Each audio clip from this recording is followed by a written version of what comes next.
Thank you, Robert, and thank you very much for inviting me to speak today. Hopefully, you are able to see the screen ahead of you, and I'm just going to move ahead and start talking if that's okay. So, yeah, my name's Keith Grimes. I'm an NHS general practitioner with an interest in urgent care by background and a passion for technology, and I'm the Clinical Digital Health and Innovation Director at Babylon Health. Just by way of a quick introduction of what it is we do, Babylon has a mission statement that we believe it's possible to put an accessible and affordable health service in the hands of every person on Earth. Now, clearly, if we're wanting to do this, we're going to have to deal with some issues about scalability and equity of access as well. And the way that we do this is through the use of technology. So at Babylon, what we've done is that we've created a digital-first end-to-end health service delivery model. And our aim is to become this continual point of contact for patients throughout the entire health life cycle. And we do this with essentially three layers. The first layer is that of AI health services, which forms the very center. And this is the key to achieving a scalable solution. Around this, we wrap virtual health services, the ability to do video consultations, for example. And then finally, of course, the ability to augment physical health services as well. So if we put the patient at the very center, how we achieve this is by mapping the journey through sickness and also in wellness to try and help prevent illness. So we start with a patient reporting their symptoms, and through a product such as triage, we can help them identify what the condition might be or what the next step for them would be in that particular path. We can give advice on treatment and then rehabilitate them back to their normal state or a new point of chronic disease and help manage their chronic disease going forward.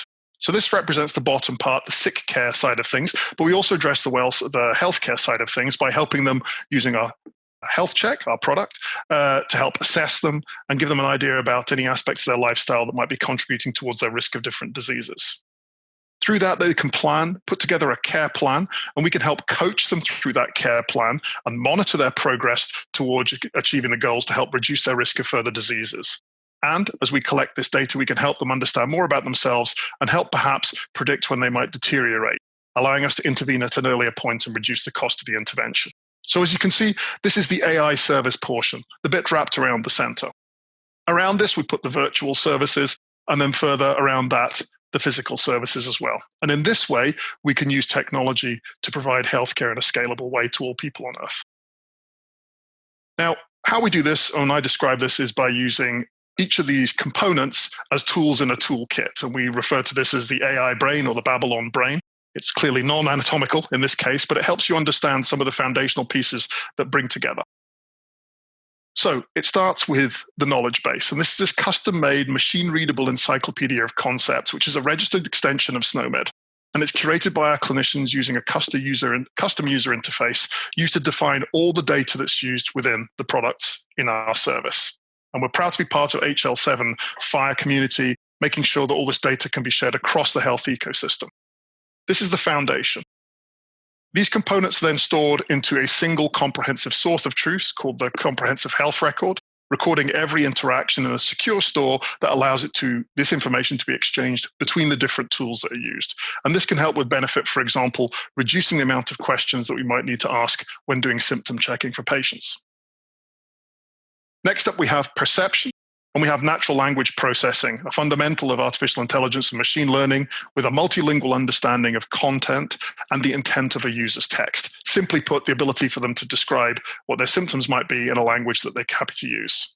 But this also means remote monitoring, something that's come to the forefront during recent COVID as well, enabling the remote tracking of symptoms, body measurements, and compliance with interventions to help increase the ability to self-care and triage patients as needed. For prediction, we look at health check, I've mentioned already before. It's the way to assess an individual's lifestyle, including their nutrition, their activity, and mood to give practical insights into the risk of 37 different diseases. For condition management, we help with care planning to not only manage long-term conditions like diabetes, but also depression, asthma, and other long-term conditions. And finally, with risk stratification, we can use artificial intelligence and techniques of machine learning with health and demographic data that we've collected to help stratify these populations, establishing which high-efficacy interventions will work for those most in need. And then finally, we have the probabilistic graphical model. This is for reasoning and decision-making in our triage symptom checker, collecting data on user symptoms and risk factors, and providing information on what the cause might be. And this is supplemented by a product called Checkbase, which is a sophisticated decision tree used to create specialist question and logic flows. So a number of tools in our toolkit to help automate and deliver the care of patients, which we're doing already. And all of this information then becomes brought together and presented to the clinician in our clinical portal, allowing them to care for patients remotely. And in this way, we're able to provide care to patients around the world.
A robot that makes disinfection easier. A robot that makes life easier. A hero in the fight against germs, viruses, and bacteria. We started this project before the pandemic, but it has definitely accelerated the development and the acceptance in the market. The pandemic led to much higher attention and demand. Originally, the Hero 21 was developed for the fight against multi-resistant germs. We have this problem in all hospitals and clinics worldwide, and that's exactly what the Hero 21 was developed for. COVID-19 has led to a huge push, of course. It disinfects with UVC radiation. This is very shortwave, high-energy radiation. Furthermore, this puts us into a position to completely inactivate the DNA or RNA of germs so that they can't reproduce anymore. Scientists first tested the Hero 21's special UVC lamps. The primary goal? Disinfection should be significantly better and safer than the usual scrub and wipe disinfection. The question? Can the lamps do that? Microbiological validation involves taking test germs. Next, you apply a certain amount of them to glass slides, and then you expose these test germs with the glass slides to radiation for a defined period of time. Then you know the disinfection effect. The lamps were tested for their effectiveness using various methods. The result? The germs are eliminated with a 99.99% certainty. The Hero 21 only needs 5 to 10 minutes to disinfect a 25 square meter room. To be honest, I was surprised how well it works even under tables. Because it moves, it can also circumvent the formation of shadows to a degree and can reach places where you would think that it would never be able to do so. Due to UVC radiation, no people are allowed in the room while the robot is disinfecting. The robot must move autonomously and safely during this time. What works very well here is the topic of routing in the environment and navigating through very narrow spaces and areas. That's where all the competitors fail, and where I say that we have found a partner that can definitely do that. That gives us a huge advantage in the disinfection robot competition. The idea of disinfecting with UVC rays is not new, but mobile disinfection in particular is experiencing a big boost thanks to state-of-the-art robots. This is relevant across borders, especially in Asia, but also in Europe. In Poland, for example, companies are working on exactly the same solutions as ICA. The Omron platform is used in almost all cases. One thing is already clear.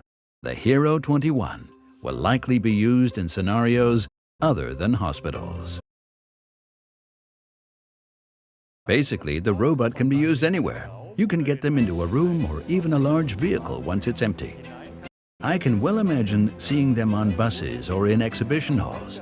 Basically, the possibilities are unlimited. The only important thing is that the robot needs a minute to spare, casually speaking, to be able to do its job in peace. I've been with Omron for 28 years and have never seen an application which corresponds so well to the corporate philosophy. Improving lives and contributing to the improvement of society is exactly the philosophy that we all live by. The Hero 21 embodies this approach perfectly.